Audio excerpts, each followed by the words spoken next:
সুদের আরবি ফিল লুগা, আবিধানে করতে সুদ বলা হয় আর রিবা। কি? আর রিবা। আর রিবা। আহকামুল কুরআন লিইলমিল আরাবী, এই কিতাবের মধ্যে সুদের সংজ্ঞা এভাবে এসেছে, কুল্লু শাইইন লা ইউকাবিলুহু ইওয়াজ, এমন কিছু জিনিস যা কোন ধরনের উপার্জন ছাড়া অর্জিত হয় সেটাকেই বলা হয় রিবা। রিবা এর বাংলা হচ্ছে সুদ। রিবা এর বাংলা হচ্ছে সুদ। তাহলে সুদ যেটা কোন ধরনের কষ্টার্জিত সম্পদ নয়, কোন ধরনের পরিশ্রম ছাড়া, উপার্জন ছাড়াই যেটা অর্জন হয় সেটাকে আরবিতে বলা হয় রিবা। আর রিবা এর বাংলা হচ্ছে সুদ। রিবা এর বাংলা কি? সুদ। আল জামিউস সগীর, কিতাবের নাম কি? আল জামিউস সগীর, 6318 নম্বর হাদিস। হাদিসের বর্ণনাকারী সাহাবী আলী ইবনে আবি তালিব রাদিয়াল্লাহু তাআলা আনহু, তিনি বলেন, কুল্লু কারদিন জাররা মানফাআতান ফাহুয়া রিবা, এমন ঋণ যে ঋণে অতিরিক্ত কিছু লাভ হয় তাকে আরবিতে বলা হয় রিবা, বাংলায় তাকে বলা হয় সুদ। কি বলছি? এমন ঋণ যে ঋণে অতিরিক্ত কিছু অর্জন হয়। ঋণ 500 টাকা, উদাহরণস্বরূপ আমার কাছ থেকে কেউ 500 টাকা নিলেন, বললেন আমি 500 টাকা আজকে দেন আপনি আমাকে, আগামী 5 দিন পরে আমি আপনাকে 500 টাকাই দিয়ে দিব। কথা বলছেন? সুদ হবে? সুদ হবে না, সুদ হবে না।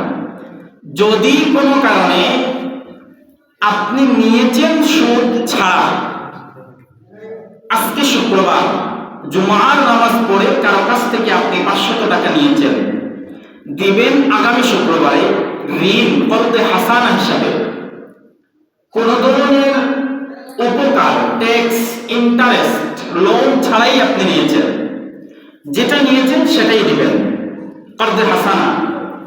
শুক্রবার আসার পরে আপনার পকেটে নেই টাকা, ঋণ দাতা যিনি তিনি তো টাকা দাবি করবে। ওই দিন আপনি বললেন আখিরলি আজিদুকা, ভাই দেওয়ার কথা ছিল তো আজকে, 1 সপ্তাহ সময় নিয়েছি তোমার কাছ থেকে, ঋণ সুদ মুক্তভাবে নিয়েছি, আজকে আমি দিতে পারবো না, আমাকে আরো 5টা দিন তুমি বাড়িয়ে দাও, আখিরলি আমাকে বাড়িয়ে দাও, আজিদুকা আমিও তোমাকে কিছু বাড়িয়ে দিব। এই যে 500 টাকা, এখানে যদি 2 দিন হোক, 5 দিন হোক, 10 দিন হোক, সে যদি 5 টাকাও বাড়িয়ে দেয়, এই 5 টাকাই হচ্ছে সুদ। এই 5 টাকাই হচ্ছে কি? সুদ। এবার সুদের সংজ্ঞা আমরা জানব। বিশ্বনবী মুহাম্মদ রাসূলুল্লাহ সাল্লাল্লাহু আলাইহি সাল্লাম হাদিসের মধ্যে বর্ণনা করেন, হাদিসটি বর্ণিত হয়েছে সহিহ আল মুসলিমে, হাদিস নাম্বার হচ্ছে 1587 নম্বর হাদিস। হাদিসের বর্ণনাকারী আবু কিলাবা তিনি বলেন, আমি উবাদাহ ইবনে সামিত রাদিয়াল্লাহু তাআলা আনহু এর কাছে জিজ্ঞেস করলাম সুদ জিনিসটা কি?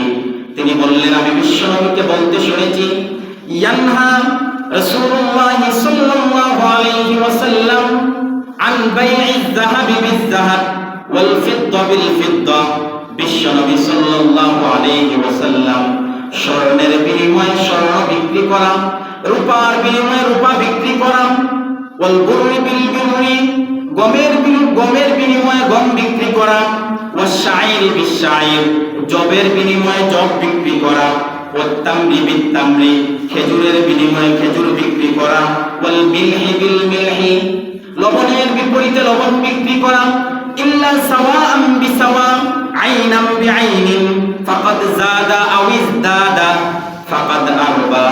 বিশ্বনবী বলেন, স্বর্ণের বিনিময়ে যদি স্বর্ণ বিক্রি করতেই হয় সমান সমান বিক্রি করতে হবে, রূপার বিনিময়ে যদি রূপা বিক্রি করতেই হয় সমান সমান বিক্রি করতে হবে, গমের বিপরীতে যদি গম বিক্রি করতে হয় সমান সমান বিক্রি করতে হবে, জবের বিপরীতে যদি জব বিক্রি করতে হয় সমান সমান বিক্রি করতে হবে, লবণের বিপরীতে যদি লবণ বিক্রি করতে হয় সমান সমান বিক্রি করতে হবে। ফামান যাদা আও ইসদাদা ফাকাদ আরবা, কেউ যদি স্বর্ণের বিপরীতে স্বর্ণ, শব্দগুলো বুঝেন ভালো করে, স্বর্ণের বিপরীতে স্বর্ণ যদি বেশ কম করে সেটাই সুদ। যেমন আপনি আমার কাছ থেকে 1 ভরি স্বর্ণ নিলেন, আমাকে দিতে হবে আবার 1 ভরি। এবার যদি আপনি 1 ভরি 1 আনাও বেশি দেন তাহলে 1 আনাটা সুদ, সমান সমান। অর্থাৎ এক জাতীয় জিনিস যদি ক্রয় বিক্রয় করা হয় তাহলে সমান সমান করতে হবে। কথা ক্লিয়ার তো? রাসূল বলছেন যে সমান সমান ছাড়া স্বর্ণ, রূপা, খেজুর যত ধরনের পণ্য আছে সমান সমান ছাড়া এক জাতীয় পণ্য বিক্রি করতে রাসূল নিষেধ করেছেন। এবার আসেন আরেকটা হাদিস শুনি। সহিহ আল বুখারীর 2175 নম্বর হাদিস। হাদিসের বর্ণনাকারী সাহাবী আবু বকর রাদিয়াল্লাহু তাআলা আনহু তিনি বলেন, বিশ্বনবী সাল্লাল্লাহু আলাইহি ওয়াসাল্লাম বলেছেন, বিউজ যাহাবা বিল ফিদ্দা ওয়া বিউল ফিদ্দাতা বিল যাহাব কামা শিতুম, স্বর্ণের বিপরীতে রূপা আবার রূপার বিপরীতে স্বর্ণ, তাহলে কি এক জাতীয় না দুই জাতীয় জিনিস? আগে যেটা বলছি এক জাতীয় দুইটা জিনিস, আর এখন হচ্ছে দুই জাতীয় দুইটা জিনিস। স্বর্ণের বিপরীতে রূপা, রূপার বিপরীতে স্বর্ণ, তোমরা যেভাবে ইচ্ছা বিক্রি করো কোনো সমস্যা নাই, কিন্তু ওয়ালা তাবিউজ যাহাবা বিল যাহাব ইল্লা সাওয়াআন বিসাওয়া, কিন্তু স্বর্ণের বিপরীতে স্বর্ণ, রূপার বিপরীতে রূপা, লবণের বিপরীতে লবণ, গমের বিপরীতে গম, ধানের বিপরীতে ধান, সুপারির বিপরীতে সুপারি, লাউয়ের বিপরীতে লাউ, তোমরা যদি বেচা বিক্রি করো তাহলে সমান সমান বিক্রি করতে হবে। যদি তোমরা বেশ কম করো ফাকাদ আরবা, তাহলে তোমরা সুদি কারবার করলা। করেন নাউযুবিল্লাহ। পরিচয়টা বুঝলেন তো? স্বর্ণের বিপরীতে স্বর্ণ, এক জাতীয় দ্রব্য যদি আপনাদের মধ্যে বেচা কিনা হয় তাহলে সমান সমান করতে হবে। যদি দুই জাতীয় দ্রব্য আপনাদের ভিতরে বেচা কিনা হয়, যেমন মনে করেন আপনি 1 ভরি স্বর্ণ আমাকে দিলেন, আমার কাছে স্বর্ণ নাই, বিনিময়ে আমি আপনাকে রূপা দিব, এখানে কি সমান হওয়া শর্ত? না, সমান হওয়া শর্ত নয়। উদাহরণ, আপনি 1 ভরি রূপা আমার কাছে দিলেন, বিনিময়ে আমার কাছ থেকে রূপাই চান, এখানে কি বেশ কম করা যাবে? না, কারণ এক জাতীয় জিনিসে বেশ কম করা যাবে না। যদি বেশ কম করেন তাহলে সুদ। এবার টাকার বিনিময়ে টাকা সমান সমান করতে হবে, না হলে সুদ। এবার আপনাদের ভিতরে অটোমেটিকলি একটা প্রশ্ন জন্মা যেতে পারে যে হুজুর টাকা তো বললেন, পয়সা তো আর বলেন নাই। পয়সাও কিন্তু টাকা, পয়সার মধ্যে দেখবেন লেখা আছে 1 টাকা, 5 টাকার সিকির মধ্যে কিন্তু লেখা আছে দেখবেন 5 টাকা, 2 টাকার সিকির মধ্যে লেখা আছে কিন্তু 2 টাকা। টাকার বিপরীতে টাকা, বেশ কম করা যাবে না। এবার আসেন বিশ্বনবী সাল্লাল্লাহু আলাইহি ওয়াসাল্লাম বিদায় হজের ভাষণে লম্বা একটা ভাষণ দিয়েছেন। বিশ্বনবী বলেন, বিদায় হজের ভাষণে যখন আমি আমার শতাধিক সাহাবায়ে কেরামদেরকে সামনে নিয়ে দাঁড়িয়ে ভাষণ দিলাম, তখন আমি আমার সাহাবায়ে কেরামদেরকে বললাম, আলা কুল্লু শাইইন মিন আমরিল জাহিলিয়াতি তাহতা কদামি মাওদুউন, ও আমার সাহাবায়ে কেরাম তোমরা শুনে রাখো, জাহিলি যুগের অপসংস্কৃতি যত কিছু আছে, সুদি কারবার যা আছে সব আমার পায়ের নিচে। কি বলছেন? তাহতা কদামি মাওদুউন, আমার পায়ের নিচে। এরপরে বিশ্বনবী স্পেসিফিকলি বলছেন, ওয়ারিবাল জাহিলিয়াতি মাওদুউন, বিশেষ করে জাহিলি যুগে যে সুদি কারবার ছিল সেই সুদি কারবারটাও আমার পায়ের নিচে। আচ্ছা, রাসূল পায়ের নিচে যেটা ফেলে দিয়েছেন এটা কি ভালো না খারাপ? সবাই বলেন ভালো না খারাপ? তাহলে এই কারবারে লিপ্ত হওয়া যাবে? যাবে না। এখন অনেকে বলবেন সামান্য পরিমাণ 1 আনা পরিমাণ সুদের কারবার করা কি বৈধ? 1 টাকা পরিমাণ সুদের কারবার করা কি বৈধ? আপনি 5 কোটি করলেও যে সুদ, 1 টাকাও বেশ কম করলে সেটাও কি সুদ? নাম একটাই, সেটাই কি সুদ। আল্লাহ তাআলা কি বলছেন দেখেন, কোরআনুল কারীমের 2 নম্বর সূরা সূরাতুল বাকারা এর 278 নম্বর আয়াতে আল্লাহ তাআলা বলছেন, ইয়া আইয়ুহাল্লাযীনা আমানু তাকুল্লাহা ওয়া যারু মা বাকিয়া মিনার রিবা ইন কুনতুম মুমিনিন। আল্লাহ আমাকে আপনাকে ডাক দিয়ে বলছেন, হে মুমিনেরা, সুদ সামান্য পরিমাণ হলেও তোমরা ছেড়ে দাও, ইন কুনতুম মুমিনিন। আচ্ছা, আগে আপনারা উত্তর দিন, বুঝে শুনে উত্তর দিবেন। আপনারা সবাই মুমিন তো? ইনশাআল্লাহ। সবাই বলেন মুমিন তো? ইনশাআল্লাহ। সবাই মুমিন তো? ইনশাআল্লাহ। আল্লাহ বলছেন, ইন কুনতুম মুমিনিন, যদি তোমরা মুমিন হয়ে থাকো, ওয়াদারু মা বাকিয়া মিনার রিবা, তাহলে তোমাদেরকে সুদ ছেড়ে দিতে হবে। তাহলে মুমিনরা সুদি কারবার করতে পারে না? কথা বলে না, মুমিনরা সুদি কারবার করতে পারে না। আপনি যদি নিজেকে মুমিন দাবি করেন, ঈমানদার দাবি করেন, আল্লাহ তাআলা বলছেন, ওয়াজারু মা বাকিয়া মিনার রিবা, তোমরা সুদি কারবার ছেড়ে দাও যদি তোমরা নিজেকে মুমিন দাবি করো। কারণ কাফিরদের জন্য এই বিধান না, বেঈমানদের জন্য এই বিধান না। এই বিধানটা হচ্ছে একমাত্র কার জন্য? মুসলিমের জন্য, মুমিনের জন্য। এবার এটা তো হচ্ছে সামান্য পরিমাণ সুদ হলেও ছেড়ে দিতে হবে। এবার হচ্ছে চক্রাকারী সুদ।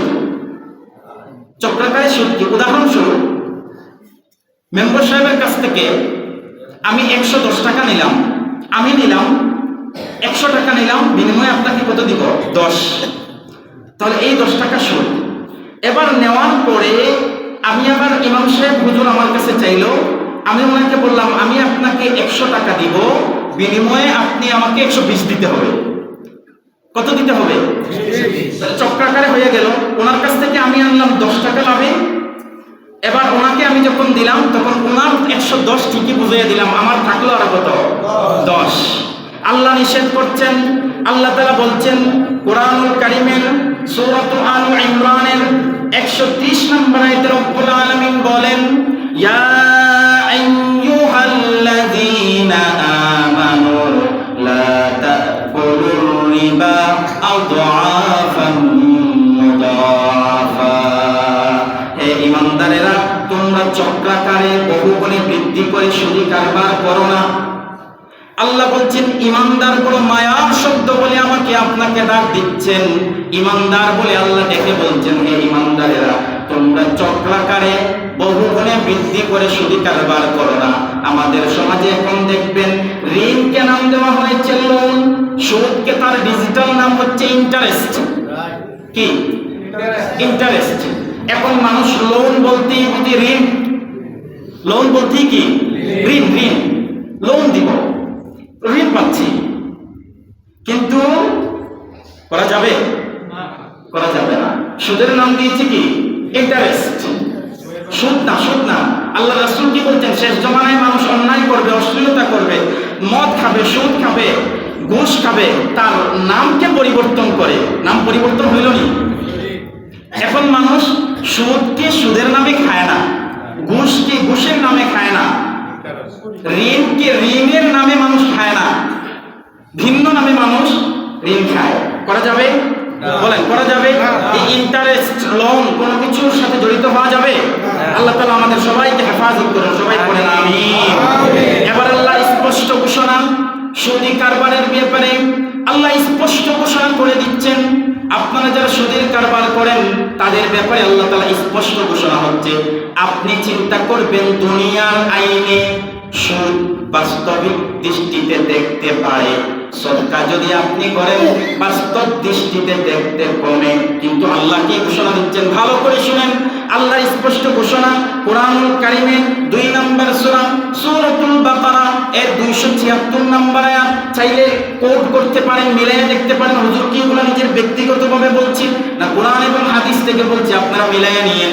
276 নম্বর আয়াতে আল্লাহ তাআলা স্পষ্ট ঘোষণা করে দিচ্ছেন, ইয়ামহাকুল্লাহুর রিবা ওয়া ইউরবিস সাদাকাত ওয়াল্লাহু লা ইউহিব্বু কুল্লা কাফফারিন আসীম। আল্লাহ স্পষ্ট ঘোষণা, সবাই আমার সাথে বলেন, সুদকে আল্লাহ বলেন, সুদকে আল্লাহ মিটিয়ে দেন, সদকাকে আল্লাহ বাড়িয়ে দেন। সবাই বলেন, আবার বলেন, সুদকে আল্লাহ মিটিয়ে দেন, সদকাকে আল্লাহ বাড়িয়ে দেন। এখান থেকে কি বুঝলেন? আল্লাহর ঘোষণা, সদকা করলে দুনিয়ার তন্ত্রমন্ত্র বলে কমে, আল্লাহর আইন বলে বাড়ে। সুদি কারবার করলে দুনিয়ার তন্ত্রমন্ত্র বলে বাড়ে, আল্লাহ বলে কমে। তাহলে আল্লাহর ঘোষণা কি? কমে। তাহলে ঘোষণাটা কার নেবেন, আল্লাহর না বান্দার? এবার আসেন, আপনি যদি এই কারবারগুলো করেন তাহলে বরকত নষ্ট হয়ে যাবে। কি নষ্ট হয়ে যাবে বলেন? শুধু আপনার করে বরকত নষ্ট হবে তাই না, সমাজের মধ্যে বরকত নষ্ট হয়ে যাবে, পাড়া প্রতিবেশীর মধ্যে বরকত নষ্ট হয়ে যাবে, দেশের মধ্যে বরকত নষ্ট হয়ে যাবে, পৃথিবীর মধ্যে বরকত নষ্ট হয়ে যাবে। রব্বুল আলামিন বলছেন কোরআনুল কারীমের সূরাতুর রুমের 39 নম্বর আয়াতে আল্লাহ তাআলা বলছেন, ওয়া মা আতাইতুম মির রিবাল লিয়ারবু ফি আমওয়ালিন নাসি ফালা ইয়ারবু ইনদাল্লাহ। আল্লাহ বলছেন, সুদের মাধ্যমে তোমরা মানুষের কাছ থেকে যে লভ্যাংশ অর্জন করো, তোমরা মনে করছো তোমাদের জন্য বাড়ে, কিন্তু আল্লাহর স্পষ্ট ঘোষণা হচ্ছে ফালা ইয়ারবু ইনদাল্লাহ, আল্লাহর কাছে এক আনাও বাড়ে না। ফালা ইয়ারবু ইনদাল্লাহ, আল্লাহর কাছে এক আনাও বাড়ে না। এরপরে আল্লাহ তাআলা বলছেন, ওয়া মা আতাইতুম মিন যাকাতিন তুরিদুনা ওয়াজহাল্লাহ ফাউলাইকা হুমুল মুদআফুন। আল্লাহ বলছেন, তোমার বাস্তব দৃষ্টিতে যখন তুমি আল্লাহর সন্তুষ্টি অর্জনের জন্য, আল্লাহকে রাজি খুশি করার জন্য আল্লাহর রাস্তায় দান সদকা করো, যাকাত আদায় করো, আল্লাহ তোমাকে সম্পদ দিয়েছেন, হালাল ভাবে তুমি কোটি টাকা অর্জন করেছো, অর্জন করার পরে বাৎসরিক হিসাব করে আপনার সম্পদের 40 ভাগের 1 ভাগ তুমি আল্লাহর রাস্তায় দান করেছো। তোমার দৃষ্টিতে হয়তোবা আমার আগে ছিল 40 ভাগ সম্পদ, 1 ভাগ দান করার কারণে 39 ভাগ সম্পদ হয়ে গিয়েছে। আল্লাহ তাআলা বলেন, তুমি আমার সন্তুষ্টি অর্জনের জন্য তুমি আল্লাহর রাস্তায় যে যাকাত দান করো, মানুষের দৃষ্টিতে তোমার দৃষ্টিতে সেটা কমতে পারে, কিন্তু আমার আল্লাহর দৃষ্টিতে সেটা কয়েক গুণ বেড়ে যায়। তাহলে বরকত কেমন? সুদের কারবার করলে আপনার আস্তে আস্তে বরকত কমে যাবে। আপনি দেখছেন বাড়ছে, কিন্তু আল্লাহ বলেন বাড়ে না। কিন্তু যাকাত আপনি দিলে আল্লাহ বলছেন আপনি দেখছেন কমছে, কিন্তু বাস্তবিক করতে বাড়ে। বাস্তবিক করতে কি বলেন? এবার আসেন, একটা ঘটনা শুনি, আমি সুদের 16টা ভয়াবহতা নিয়ে আলোচনা করবো। কয়টা? 16টা। জাহিলি যুগে যখন বিশ্ব নবী এখনো নবুয়ত প্রাপ্ত হননি, তখন জাহিলি যুগে মক্কায় 2টা গোত্র ছিল, বনু সাকিফ গোত্র আর বনু মাখজুমি গোত্র। তাদের মধ্যে সুদি কারবার ছিল, সুদি প্রথা ছিল।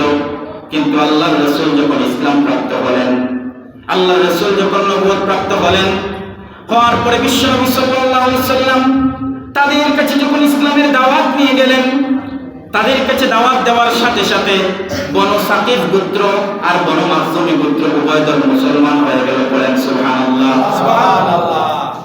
মানে গোত্র মুসলমান, 2টা গোত্র মুসলমান। কিন্তু জাহিলি যুগে তাদের মধ্যে সুদের প্রথা ছিল, সুদি কারবার ছিল 2 গোত্রের মধ্যে। বনু সাকিফ গোত্র যারা, তারা বনু মাখজুমি গোত্রের কাছে সুদের টাকা পাইত, সুদের লভ্যাংশটা তাদের কাছে অবশিষ্ট ছিল। ব্যবসাটা ছিল কোন যুগে? ইসলামের যুগে না জাহিলি যুগে? জাহিলি যুগে। ইসলাম আনার পরে বনু সাকিফ গোত্র, বনু মাখজুমি গোত্রের কাছে যে সুদের লভ্যাংশটা তারা পেত সেটা দাবি করলে রাসূলের পক্ষ থেকে ওই জায়গার নায়েব ছিলেন আত্তাব ইবনে আসিদ। তিনার কাছে যখন যাওয়া হলো, যাওয়ার পরে তখন তিনি দুদুল্যমান পরিস্থিতিতে পড়ে গেলেন। ইসলাম আনার পরে, কথা বুঝলেন, ইসলাম আনার পরে এই যে সুদ দাবি করতেছে এটা কি দেওয়া বৈধ হবে না অবৈধ হবে? তিনি পড়ে গেলেন বিপদে। এবার তিনি একটা চিঠি লিখলেন।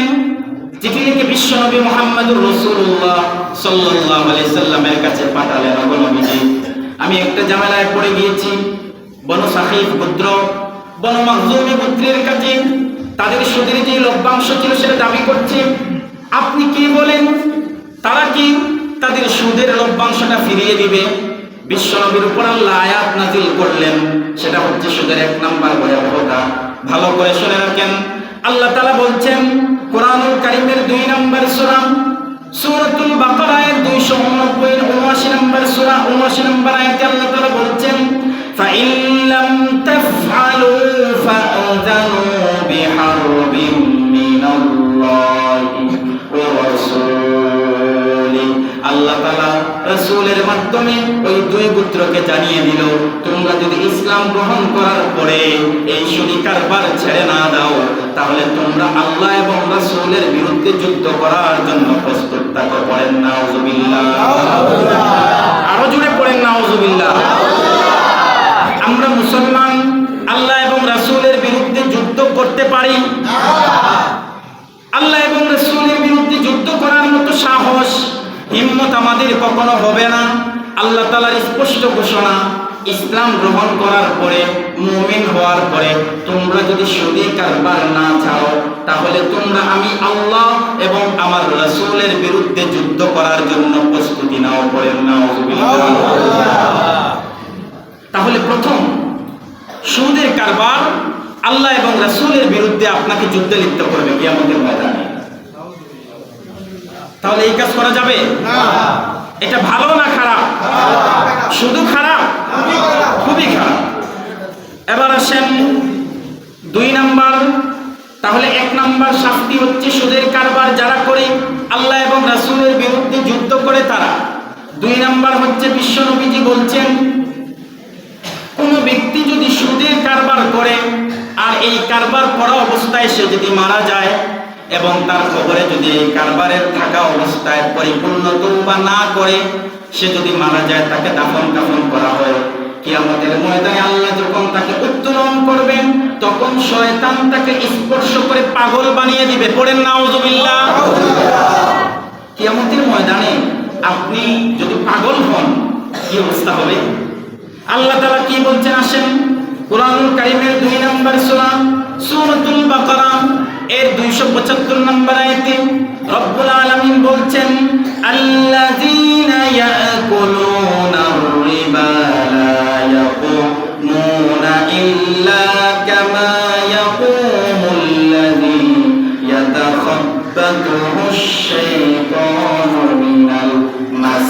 আল্লাহ তাআলা বলছেন দুনিয়াতে যারা সুদ খাবে, সুদ খাওয়া অবস্থায়, সুদের কারবার করা অবস্থায় যারা মারা যাবে, দাফন কাফন হয়ে যাবে, কিয়ামতের ময়দানে আল্লাহ যখন সবাইকে কবর থেকে উঠাবেন তখন শয়তান স্পর্শ করে ওই সুদখোরকে পাগল বানিয়ে দিবে। পড়েন নাউযুবিল্লাহ। আমরা কি পাগল অবস্থায় উঠতে চাই না সুস্থ অবস্থায় উঠতে চাই? আমরা যদি সুস্থ অবস্থায় উঠতে চাই তাহলে সুদের কারবার করা যাবে? বলে সুদের কারবার করা যাবে? আল্লাহ তাআলা আমাদের সবাইকে হেফাজত করুন। সবাই পড়েন আমিন।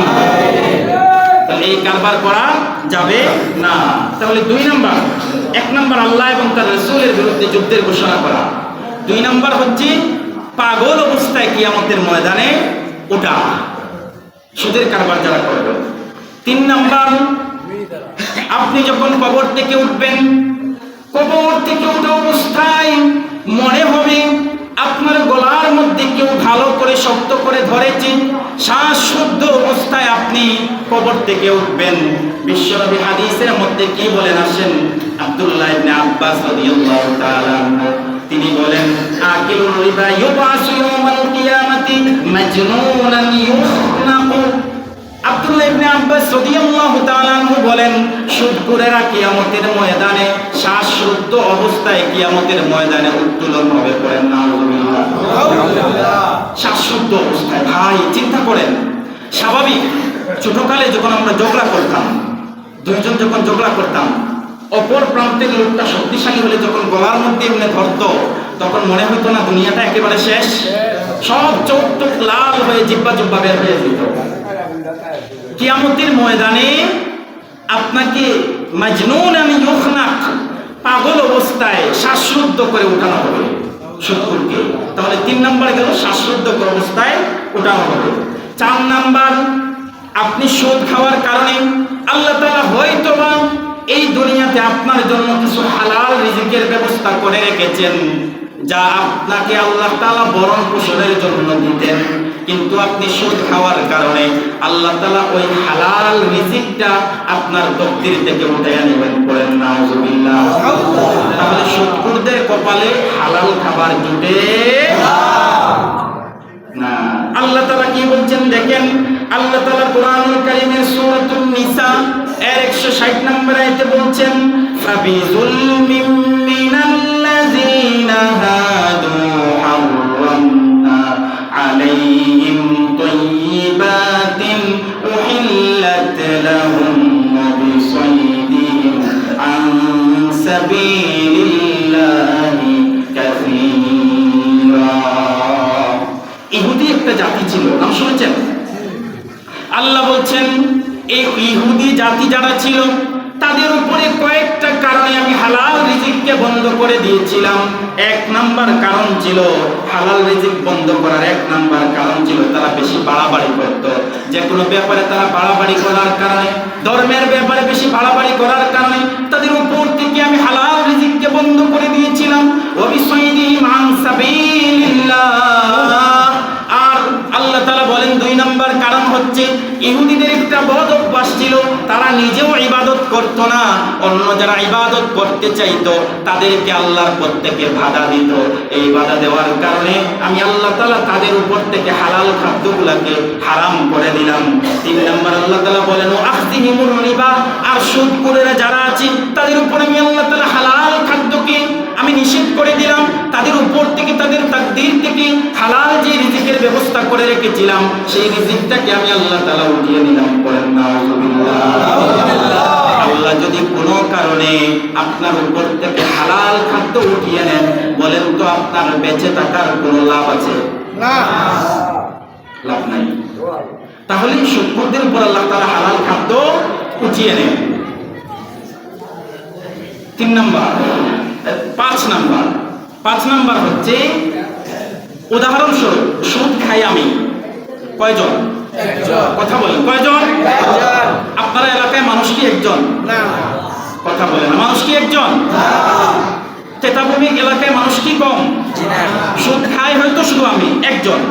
আল্লাহ তাআলা বলছেন এই একজন ব্যক্তি সুদ খাওয়ার কারণে পুরা এলাকার মধ্যে আল্লাহ তাআলা আযাব দিয়ে দিবেন, আযাবে পতিত করে দিবেন।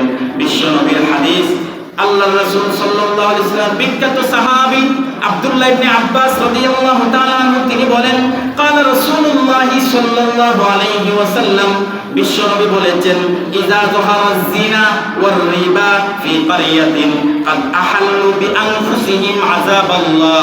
যখন কোন এলাকার মধ্যে 2টা জিনিস বেড়ে যায়, জুড়ে বলেন কয়টা জিনিস? যখন কোন এলাকার মধ্যে 2টা জিনিস বেড়ে যায়, নাম্বার 1 নাম্বার হচ্ছে কোন এলাকার মধ্যে যখন জিনা বেড়ে যাবে, যখন কোন এলাকার মধ্যে ব্যভিচার বেড়ে যাবে। 2 নাম্বার হচ্ছে যখন কোন এলাকার মধ্যে সুদী কারবার বেড়ে যাবে। আল্লাহর রাসূল হাদিসের পরের অংশে বড় আশ্চর্যভাবে বলেছেন, রাসূল বলেন ফাকাদ আহাল্লু বিআনফুসিহিম আযাবাল্লাহ। ওই এলাকার লোকেরা তারা তাদের নিজেদের জন্য আল্লাহর শাস্তিকে বৈধ করে নিল। করেন নাউযুবিল্লাহ। নাউযুবিল্লাহ। আল্লাহ কি শাস্তি দিতে চান? না। কথা বলেন, আল্লাহ কি শাস্তি দিতে চান? আল্লাহ কি শাস্তি দিতে চান? আল্লাহ বলছে, আল্লাহর হাবিব বলছেন আহাল্লু বিআনফুসিহিম আযাবাল্লাহ। ওই এলাকার লোকেরাই তারা নিজেদের জন্য আল্লাহর আযাবকে বৈধ করে নিল। আল্লাহ দিতে চান না, আল্লাহ বাঁচাইতে চান, আপনারা আপনাদের জন্য বৈধ করে দিলেন। 6 নম্বরে আল্লাহর হাবিব বলেন যে এলাকায় সুদী কারবার আছে ওই এলাকায় দুর্ভিক্ষ বেড়ে যায়। কি বেড়ে যায়? দুর্ভিক্ষ। কেমন দুর্ভিক্ষ বেড়ে যায়? আপনারা ভালো করে আমার কথাগুলো খেয়াল করবেন কিভাবে দুর্ভিক্ষ বেড়ে যায়।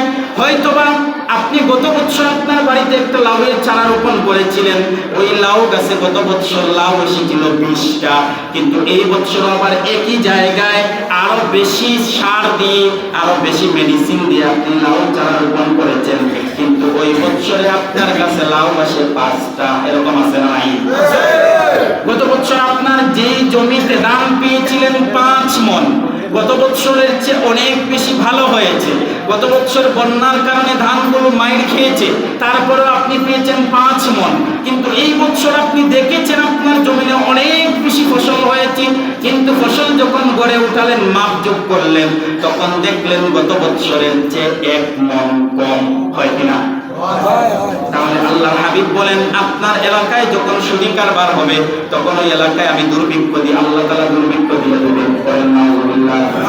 বিশ্বনবী সাল্লাল্লাহু আলাইহি ওয়াসাল্লামের সাহাবী আমর ইবনুল আস তিনি বলেন মা মিন কওমিন ইউযহারু ফীহিমুর রিবা ইল্লা উখিযু বিস-সিনিন ওয়া মা মিন কওমিন ইউযহারু ফীহিমুর রিশা ইল্লা উখিযু বির-রু'বি।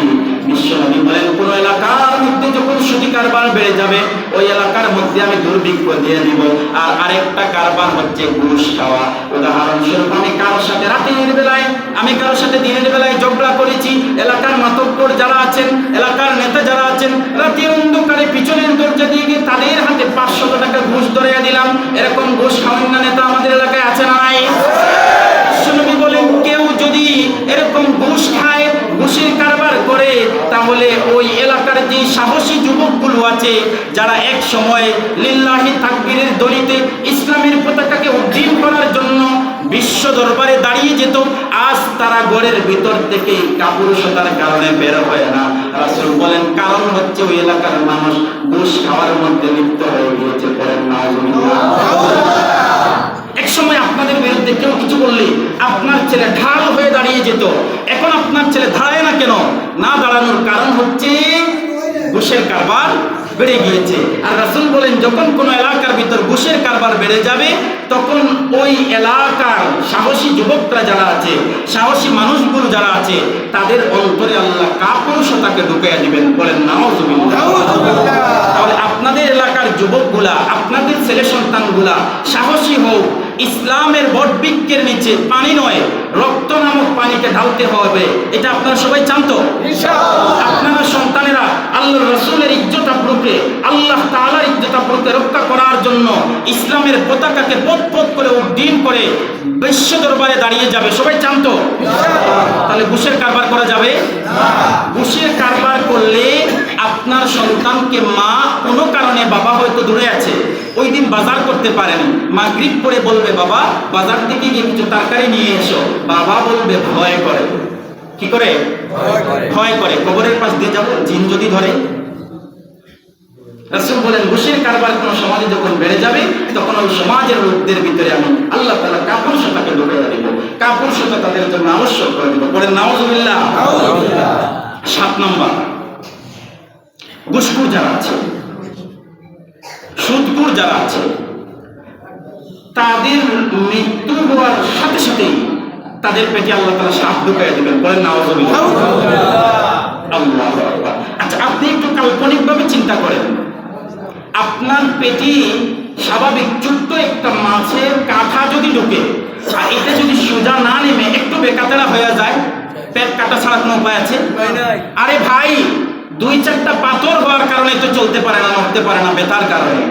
এই জায়গায় যদি পুরো পেটটা ভরে আল্লাহ তাআলা সাপ ঢুকাইয়া দেয়, বিষাক্ত সাপ, যে সাপগুলো 24 ঘন্টা আপনার পেটের ভিতর কামড়াকামড়ি করবে, বলেন তো কেমন লাগবে? বিশ্বনবী সাল্লাল্লাহু আলাইহি ওয়াসাল্লাম বলেন, হাদিসের কিতাব সুনান ইবনে মাজাহ এর 2273 নম্বর হাদিস, হাদিসের বর্ণনাকারী সাহাবী সাইয়্যিদুল মুহাদ্দিসিন আবু হুরায়রা রাদিয়াল্লাহু তাআলা আনহু, সর্বাধিক হাদিস বর্ণনাকারী সাহাবী আবু হুরায়রা রাদিয়াল্লাহু তাআলা আনহু, তিনি বলেন বিশ্বনবী সাল্লাল্লাহু আলাইহি ওয়াসাল্লাম বলেছেন আতাইতু লাইলাতান উসরিয়া বি আলা কওমিন বুতুনুহুম কাল বুয়ুত। আল্লাহ রাসূল বলেন, মেরাজের রজনীতে যখন আমাকে ঊর্ধ্ব আকাশে গমন করা হয়, তখন আমি এমন একটা সম্প্রদায়ের উপর দিয়ে গেলাম যাদের পেটটা দেখলাম ঘরের মতো। কিসের মতো? ঘরের মতো। কথা বলেন, কিসের মতো? আচ্ছা, পেটটা যদি ঘরের মতো হয় তাহলে ছোট না বিশাল বড়? বিশাল। বিশ্বনবী বলেন, আমি এমন একটা জাতির উপর দিয়ে গেলাম যাদের পেটটা ছিল ঘরের মতো, ফিহাল হাইয়াত, আর পুরো পেটটাই আল্লাহ তাআলা সাপ দিয়ে ভরে দিয়েছেন। বলেন নাউযুবিল্লাহ। পুরো পেটটা কি আল্লাহ তাআলা সাপ দিয়ে ভরে দিয়েছেন। আর পেটটা কিসের মতো? ঘরের মতো। কাল বুয়ুত তুরা মিন খারিজি বুতুনিহিম, আর এই যে সাপগুলা পেটের ভিতরে আছে, বাহিরের মানুষগুলা বাহির থেকে তাদের পেটের ভিতরে যে সাপগুলো আছে স্পষ্ট দেখতে পাবে। ফাকুলতু ইয়া জিবরিল, বিশ্বনবী বলেন, আমি যখন তাদের উপর দিয়ে যাচ্ছি জিবরিল আমিন আলাইহিস সালাতু ওয়াস সালামের সাথে, তখন আমি জিজ্ঞেস করলাম, ও জিবরিল, ও জিবরিল আমিন আলাইহিস সালাম, ওই যে গড়ের মতো পেট বিশিষ্ট যে লোকগুলো আছে এরা কারা? এই সম্প্রদায়গুলো কারা? তখন জিবরিল আমাকে উত্তর দিলেন, ক্বালা হাউলাই আকালাতুর রিবা, ওই লোকগুলো হচ্ছে এমন জাতি, এরা হচ্ছে এমন লোক দুনিয়াতে যারা সুদের কারবার করত, ওই লোকগুলো হচ্ছে সেই লোক। বলেন নাউযুবিল্লাহ। চিন্তা করেন কত ভয়াবহতা, চিন্তা করেন কি কঠিন পরিস্থিতি। আল্লাহু আকবার। শরীরের রোম পর্যন্ত দাঁড়িয়ে যায়। কি অবস্থা, যেখানে আমল দিয়ে মুক্তি পাওয়ার মতো কোন ব্যক্তি কিয়ামতের ময়দানে আশা করতে পারেন আপনারা? আমি অন্তত করতে পারি না যে আমার আমল দিয়ে জান্নাতে যেতে পারবো। আল্লাহ যদি রহম করেন না করেন সম্ভব না, কিন্তু আল্লাহ যেগুলো বলেছেন সেগুলোর উপর তো আমল করতে হবে, সেগুলোর উপর তো আমল করতে হবে। আল্লাহ বলেছেন সুদ খাওয়া নিষেধ। সুদ যদি কেউ খায়, আমি আল্লাহর বিরুদ্ধে যুদ্ধের ঘোষণা করে, স্বাভাবিক কোনো কথা। এবার আসেন 8 নম্বরে আল্লাহ রাসূল কি বলছেন? আল্লাহ রাসূল বলছেন, আপনি যদি সুদ খান, আচ্ছা বলেন তো, আপনারা এখানে মসজিদে যারা আছেন, একবার ওই কোণা থেকে এই কোণা পর্যন্ত, এই কোণা থেকে ওই কোণা পর্যন্ত, আপনারা সবাই তো কোনো না কোনো মায়ের সন্তান। বলেন, কোনো না কোনো মায়ের সন্তান তো সবাই? ধরে বলেন, সবাই তো কোনো না কোনো মায়ের সন্তান। রাসূল বলেন, কোন ব্যক্তি যদি সুদ খায়, কোন ব্যক্তি যদি সুদ খায়, ওই ব্যক্তি তার আপন মায়ের সাথে জিনা করলো। বলেন নাউযুবিল্লাহ। বলেন নাউযুবিল্লাহ। আচ্ছা, আপন মাকে বিবাহ করলেন, মায়ের সাথে জিনা করলেন, আপন মাকে বিবাহ করা কি বৈধ? তাহলে আপনি সুদ খাইলেন মানে আপন মাকে বিবাহ করলেন, আপন মাকে বিবাহ করলেন মানে তার সাথে জিনা করলেন। আপন মায়ের সাথে জিনা করা, নাউযুবিল্লাহ। চিন্তা করেন, নাউযুবিল্লাহ। এবার আল্লাহর রাসূল সাল্লাল্লাহু আলাইহি সাল্লাম বলছেন, এই যে 8 নাম্বার যেটা বলেছি, আপন মায়ের সাথে জিনা করা, এটার আরেকটা দৃষ্টান্ত। রাসূল বলেন, সুদের শাখা হচ্ছে আর রিবা সালাসুন ওয়া সাবউনা বাবান, 73টা স্তর আছে। জোরে বলেন কয়টা? সবাই বলেন কয়টা? এর মধ্যে সর্বনিম্ন অপরাধ হচ্ছে আপন মায়ের সাথে জিনা করা। আপন মায়ের সাথে জিনা করা, এটা কি সবচেয়ে বড়?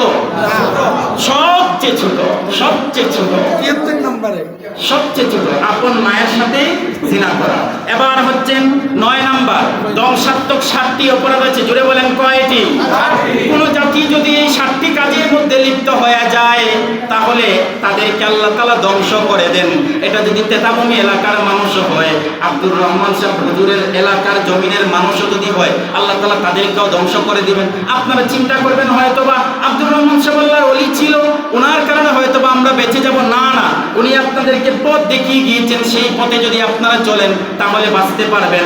আব্দুর রহমান সাহেব হুজুরের সারাদিন ঘরে বসে আপনি যদি পানিও খান, ভাতও খান, তার ঘরেও যদি লালিত পালিত হন, আর 24 ঘন্টা আপনি যদি সুদের সাথে জড়িত থাকেন, বলেন তো আমাদের বড় হুজুর আপনাদেরকে কি বাঁচাইতে পারবে?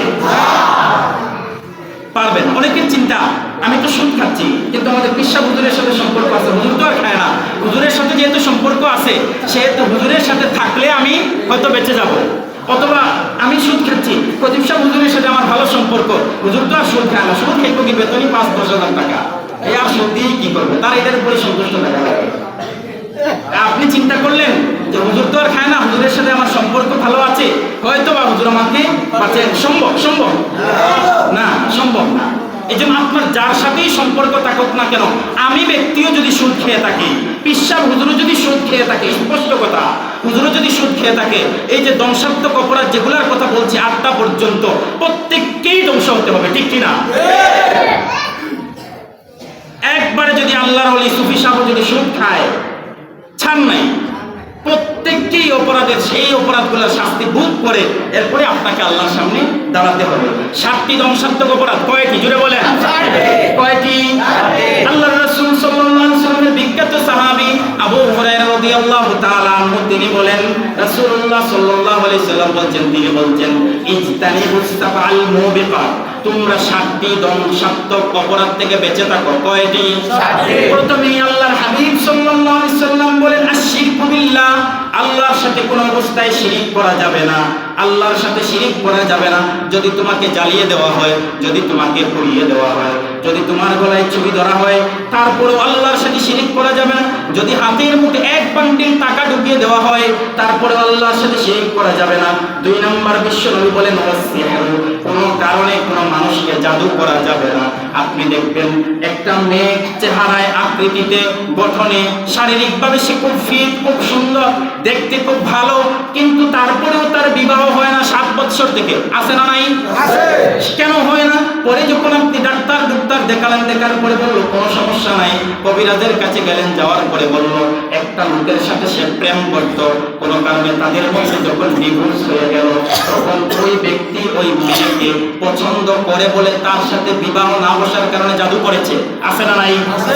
যুবক ভাইরা, আপনাদের পায়ে হাতে ধরে বলি, রাসূল বলছেন, ইজতানিবুস সাবআল মুবিকাত, 7টি ধ্বংসাত্মক অপরাধ থেকে তোমরা বেঁচে থাকো। এর মধ্যে একটা হচ্ছে সিহর, জাদু করা থেকে তোমরা বেঁচে থাকো। কোনো কারণে কাউকে জাদু করা যাবে না। আপনারা পুরুষ যারা আছেন, বাবারা যারা আছেন, সন্তান তার কথা শুনে না, এই জন্য সন্তানের উপর জাদু করে না? কথা বলে না, করে না?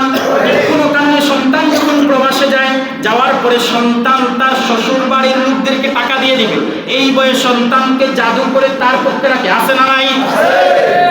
রাসূল বলছেন জাদু করা যাবে না, জাদু করা নিষেধ। 3 নম্বর আল্লাহর রাসূল বলেন, ওয়াকাতলুন নাফসিল্লাতী হারামাল্লাহু ইল্লা বিল হক, অন্যায়ভাবে কোনো ব্যক্তিকে হত্যা করা যাবে না। ওসমান হাদির কি দোষ চলে থাকে? অন্যায়ভাবে যারা হত্যা করেছে, কিয়ামতের ময়দানে আল্লাহ তাদের বিচার করবে। আমরা হয়তো তার কিছু করতে পারবো না। আল্লাহ তাআলা তাকে দুনিয়া থেকে নিয়ে গিয়েছেন, আল্লাহ তাআলা তার ভুল ত্রুটিকে ক্ষমা করে দেন। সবাই পড়েন আমিন। অন্যায়ভাবে কাউকে হত্যা করা যাবে না, কোনো কারণে অন্যায়ভাবে হত্যা করা যাবে না। আমি আওয়ামী লীগ করি জন্য আমাকে অন্যায়ভাবে হত্যা করবেন, আমি জামাত করি জন্য আমাকে অন্যায়ভাবে হত্যা করবেন, আমি বিএনপি করি জন্য আমাকে অন্যায়ভাবে হত্যা করবেন না। অন্যায়ভাবে হত্যা করা যাবে না। বিশ্বনবী 4 নম্বরে বলছেন, ওয়াকলুর রিবা, তোমরা সুদ খেও না, সুদ হচ্ছে ধ্বংসাত্মক অপরাধ। নাউযুবিল্লাহ। সুদ কি? ধ্বংসাত্মক অপরাধ। আর 5 নম্বর হচ্ছে আকলু মালিল ইয়াতীম, এতিমের মাল ভক্ষণ করা। এটা সমাজের মধ্যে অনেক বেশি। বাবারা কষ্ট করে সন্তানদের জন্য সম্পদ উপার্জন করলো, হালাল ভাবেই করলো। কোনো কারণে ছোট্ট সন্তান রেখে বাবা যখন মারা যায়, তখন চাচাতো ভাইয়েরা ওই এতিম সন্তানদের মালগুলো ভক্ষণ করে মুখে পেটে খেয়ে নেয়। আছে না নাই? তাহলে 5 নম্বর রাসূল বলছেন এতিমের মাল খাওয়া যাবে না। 6 নম্বর হচ্ছে ওয়াতাওয়াল্লি ইয়াউমাজ যাহফি, রণক্ষেত্রে থেকে কখনো বেগে আসা যাবে না। যুদ্ধের ময়দানে আপনি যখন মুসলমানদের পক্ষে লড়াই করার জন্য গিয়েছেন, কোনো কারণে কাফিরদের দলটা হয়তোবা মুসলমানদের সবাইকে শেষ করে দিয়েছে, আপনি দেখছেন আপনি একা আছেন, এই কাফিরদের সামনে টিকে থাকা যাবে না। রাসূল বলেন ওই অবস্থায় যুদ্ধের ময়দান থেকে পলায়ন করা যাবে না, ঠিক কিনা? কিন্তু আমরা তো মিছিলে যাই না? রাসূলকে যখন কটূক্তি করে তখন মিছিলে যাই না?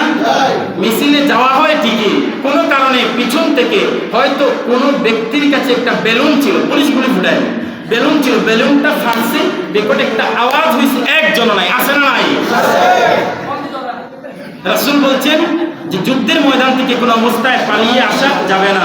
এবার রাসূল বলছেন ওয়াকাযফুল মুহসানাতিল মুমিনাতিল গাফিলাত, অনেক সময় দেখবেন এলাকার সতী নারীদের উপর অপবাদ দেওয়া হয় না? আরে ভাই খেয়াল করেন, আমার ঘরে হয়তো বা কোনো ব্যক্তি কাজ করছে, আমার রুমে কোনো ব্যক্তি হয়তো কাজ করছে, কোনো এক মহিলা, এলাকার মহিলা মানুষ আছে আছে না দরিদ্র মহিলারা আপনাদের ঘরে কাজ করে, খুব ভালো মহিলা, খুব ভালো, কিন্তু পেটের তাড়নায় সন্তানদের দিকে তাকে হয়তো আপনার ঘরে কাজ করতে আসছে, কোনো কারণে আপনার ঘর থেকে মোবাইলটা চুরি হয়ে গেল। আপনিও জানেন ওই মহিলা চুরি করে নাই, তারপরে তার উপর অপবাদ দিয়ে দিলেন। আর কি করবে? তুমি আমার ঘরে কাজ করো, তুমি ছাড়া আর কে করবে? এই যে অপবাদ দিলেন সতী নারীর উপর, অপবাদ দেওয়ার কারণে ধ্বংসাত্মক যে 7 অপরাধ আছে সেই অপরাধের একটা অপরাধ করলেন। আজকে এই 9টা সুদের কারবার করলে যে 9 ভাবে আপনাকে আল্লাহ তাআলা ধ্বংস করবেন, এই 9টা ক্ষতি থেকে আল্লাহ তাআলা আমাদের সবাইকে হেফাজত করুন। সবাই পড়েন আমিন।